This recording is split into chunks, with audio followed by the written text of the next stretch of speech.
Assalamualaikum warahmatullahi wabarakatuh. Perkenalkan, nama saya Nexia Nadara Madayanti dengan NIM 19044-21034. Pada kesempatan kali ini, saya akan menjelaskan 3 materi. Yang pertama ini ada Kas Bank, yang kedua ada Giro Bank Indonesia, dan yang ketiga ada Giro Wajib Minimum. Yang pertama ada Kas Bank. Kas sendiri adalah mata uang kertas dan logam, baik dalam valuta rupiah maupun valuta asing yang masih berlaku sebagai alat pembayaran yang sah. Termasuk dalam kas adalah mata uang rupiah yang ditarik dari peredaran dan masih dalam masa tenggang untuk penukaran kepada Bank Indonesia. Dalam pengertian kas ini tidak termasuk konglomeratif koin, emas batangan, dan mata uang emas, serta valuta asing yang tidak berlaku lagi. Kas perlu diatur agar tidak terjadi kekurangan dalam memenuhi kewajiban bank dan tidak berlebihan.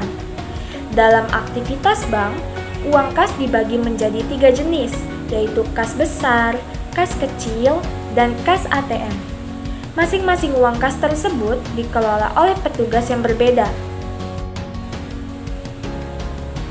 Penyebab perubahan saldo kas di bank diantaranya, yang pertama ada penyetoran dan penarikan tunai oleh nasabah.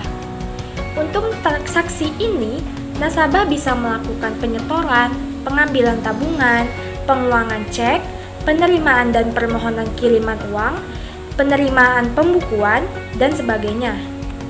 Lalu selanjutnya yang kedua, penyetoran kepada atau penarikan dari bank yang bersangkutan di Bank Indonesia. Dan yang ketiga ada penggunaan untuk transaksi interbank, misalnya untuk dana kas kecil, pembiayaan biaya operasional, biaya gaji, dan sebagainya. Dalam kas, kita mengenal istilah petty cash atau kas kecil, yaitu dana khusus yang disediakan untuk membayar pengeluaran yang jumlahnya relatif kecil. Pencatatan pada petty cash ini terdapat 2 sistem. Yang pertama, ada sistem dana tetap. Transaksi dana kas kecil itu meliputi pembentukan dana kas kecil, pemakaian dana kas kecil, dan pengisian dana kas kecil. Dalam sistem dana tetap ini, pada saat pembentukan dana kas kecil, bank akan mencatat debit dana kas kecil, lalu selanjutnya pemakaian kas kecil tidak di jurnal, tetapi hanya diarsip sehingga saldo kas kecil akan tetap bila arsip tersebut diperhitungkan. Kemudian, saat pengisian kembali, bank akan mendebit biaya-biaya yang telah dikeluarkan dan mengkredit rekening kas. Lalu selanjutnya, sistem yang kedua ada sistem dana berfluktuasi. Pada sistem ini, saat pengisian dana kas kecil, bank akan mendebit dana kas kecil dan mengkredit rekening kas. Sehingga pada saat pemakaian kas kecil akan didebit biaya-biaya atau hutang bersangkutan yang dikeluarkan dan mengkredit rekening dana kas kecil. Kemudian, pada saat pengisian kembali dana kas kecil akan menambah dana kas kecil yang belum dipakai dengan cara mendebit rekening dana kas kecil dan mengkredit rekening kas. Selanjutnya, materi kedua yaitu Giro Bank Indonesia. Giro Bank Indonesia merupakan rekening giro milik bank umum atau komersial dalam valuta asing maupun valuta rupiah di Bank Indonesia. Dana pada Giro Bank Indonesia merupakan penyediaan likuiditas. Dengan Giro Bank Indonesia, bank dapat membiayai transaksi antar cabang maupun antar bank melalui penyelesaian clearing dan transfer. Transaksi Giro Bank Indonesia lebih banyak berkaitan dengan transaksi clearing atau nota debit dan kredit, pemindah bukuan, pengambilan dan penyetoran tunai ke Bank Indonesia oleh bank komersial. Giro Bank Indonesia dalam valuta rupiah akan dicatat sebesar nilai nominalnya, sedangkan Giro Bank Indonesia dalam valuta asing akan dicatat berdasarkan kurs Bank Indonesia yang berlaku saat itu. Selanjutnya, ada contoh transaksi giro Bank Indonesia. Yang pertama, melalui pengambilan tunai. Contohnya, pada tanggal 1 Desember 2017, Bank BCA Malang mengambil tunai dana di Bank Indonesia Malang sebesar 500 juta rupiah. Maka, kita dapat mencatat jurnalnya di debit kas rupiah dan di kredit giro Bank Indonesia sebesar 500 juta rupiah. Lalu selanjutnya yang kedua, melalui penyetoran tunai. Contohnya pada tanggal 3 Desember 2017, Bank BCA Malang menyetor tunai untuk giro di Bank Indonesia sebesar 300 juta rupiah. Maka kita dapat mencatat jurnalnya di debit giro Bank Indonesia dan di kredit kas rupiah sebesar 300 juta rupiah. Selanjutnya, cara yang ketiga melalui penarikan clearing. Misalnya, pada tanggal 4 Desember 2017, Bank BCA Malang menerima tagihan dari Bank Mandiri sebesar 100 juta rupiah untuk beban Nyonya Ani. Maka kita dapat mencatat jurnalnya di debit giro Nyonya Ani dan di kredit giro Bank Indonesia sebesar 100 juta rupiah. Selanjutnya, materi ketiga kita yaitu giro wajib minimum atau giro wajib minimum Bank Indonesia yang disebut reserve requirement. Setiap bank wajib memiliki rekening giro rupiah pada Bank Indonesia, bahkan pada bank devisa, yang dimana selain wajib memelihara rekening giro rupiah, juga wajib memelihara rekening giro valuta asing pada Bank Indonesia. Yang pertama ada rekening giro Bank Indonesia. Rekening giro Bank Indonesia adalah rekening pihak eksternal tertentu di Bank Indonesia yang merupakan sarana bagi penata usahaan transaksi dari simpanan yang penarikannya dapat dilakukan setiap saat. Giro Bank Indonesia juga dapat didefinisikan sebagai saldo rekening giro milik bank yang bersangkutan yang berada di Bank Indonesia. Rekening ini dapat berupa valuta rupiah maupun valuta asing. Rekening giro dalam rupiah atau yang selanjutnya disebut rekening giro rupiah adalah rekening giro dalam mata uang rupiah yang penarikannya dapat dilakukan dengan cara menggunakan cek Bank Indonesia, biliet giro Bank Indonesia, atau sarana lainnya sebagaimana yang dimaksud dalam ketentuan Bank Indonesia yang berlaku.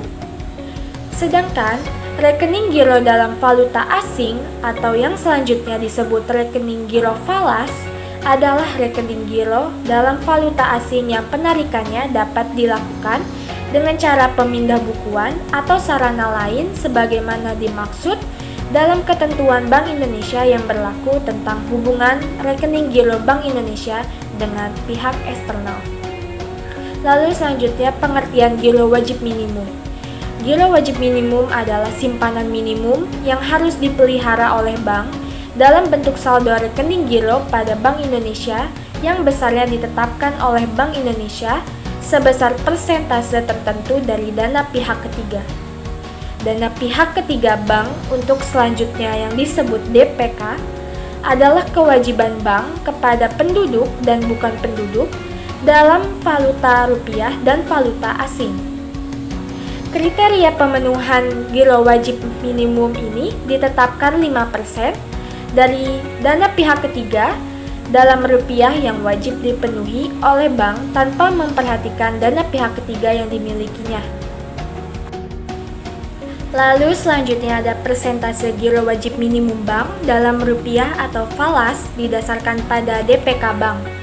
Yang pertama ada giro wajib minimum harian untuk masa laporan sejak tanggal 1 sampai 7 adalah sebesar persentase giro wajib minimum yang ditetapkan dari rata-rata dana pihak ketiga dalam masa laporan sejak tanggal 16 sampai 23 bulan sebelumnya. Yang kedua, ada giro wajib minimum harian untuk masa laporan sejak tanggal 8 hingga 15 adalah sebesar persentase giro wajib minimum yang ditetapkan dari rata-rata dana pihak ketiga dalam masa laporan sejak tanggal 24 sampai akhir bulan sebelumnya. Lalu yang ketiga, ada giro wajib minimum harian untuk masa laporan sejak tanggal 16 hingga 23 adalah sebesar persentase giro wajib minimum yang ditetapkan dari rata-rata dana pihak ketiga dalam masa laporan sejak tanggal 1 hingga 7 bulan yang sama. Dan yang terakhir ada giro wajib minimum harian untuk masa laporan sejak tanggal 24 hingga akhir adalah sebesar persentase giro wajib minimum yang ditetapkan dari rata-rata dana pihak ketiga dalam masa laporan sejak tanggal 8 sampai 15 bulan yang sama. Selanjutnya ada khusus untuk dana pihak ketiga dalam rupiah meliputi kewajiban kepada pihak ketiga bukan bank yang terdiri dari yang pertama ada giro nasabah. Jika bersaldo debit maka tidak diperhitungkan. Tetapi jika bersaldo kredit, maka dimasukkan ke rekening giro. Yang kedua, ada simpanan berjangka. Biasanya di dalam simpanan berjangka terdiri dari deposito berjangka dan sertifikat deposito. Walaupun telah jatuh tempo tapi belum ditarik deposan, tetap dimasukkan ke dalam komponen ini. Yang ketiga ada tabungan. Tabungan merupakan simpanan masyarakat yang dapat ditarik sesuai syarat yang telah disepakati. Yang keempat, ada kewajiban lainnya. Kewajiban ini termasuk jangka pendek seperti utang PPh dan rekening titipan yang lain. Dan ada tambahan yaitu kewajiban dalam valuta asing kepada pihak ketiga yang terdiri dari giro, simpanan berjangka, dan kewajiban lainnya. Selanjutnya ada sanksi pelanggaran giro wajib minimum. Yang pertama, jika pendebetan rekening giro bank sebagai akibat pembebanan sanksi pelanggaran giro wajib minimum akan dilakukan pada hari kerja berikutnya setelah tanggal terjadinya pelanggaran giro wajib minimum.